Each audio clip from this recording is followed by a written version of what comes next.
ഞാൻ അപ്പോൾ ഹൈമാവതി കൃഷിഭവൻ യൂട്യൂബ് ചാനലിലേക്ക് സ്വാഗതം. ഇന്ന് ഇവിടെ കാണിക്കാൻ പോകുന്നത് ചക്ക മടൽ ഇതിൻ്റെ അകത്ത് നമ്മൾ ഗ്രോ ബാഗിൽ തറച്ചിട്ട് പിന്നെ എങ്ങനെയാണ് കൃഷി ചെയ്തതെന്നൊന്നും കാണിച്ചു തരാൻ വേണ്ടിയിട്ടുള്ളതാണ്.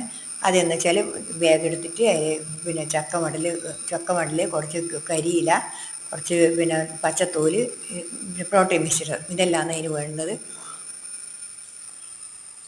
കുറച്ച് അടിയിൽ കരിയിലിടുക, അതിൻ്റെ മേലെ കുറച്ച് പച്ചത്തോലിടുക, അതിൻ്റെ മേലെ കുറച്ച് ചക്കമടൽ ഇട്ട് അതിൻ്റെ മേലെ പ്രോട്ടീൻ മിക്സ് നിറച്ച്, എന്നിട്ടാണ് നിറച്ചിട്ട് നമ്മൾ പിന്നെ അതിൻ്റെ അകത്ത് നിറച്ച് നടുക. അതുകൊണ്ട് ഇതിൻ്റെ റിലേറ്റീവ് വീഡിയോ ഞാൻ ഇതിൻ്റെ റിലേറ്റീവ് വീഡിയോ ഇതിൻ്റെ താഴെ ഞാൻ ലിങ്ക് കൊടുത്തിട്ടുണ്ട്.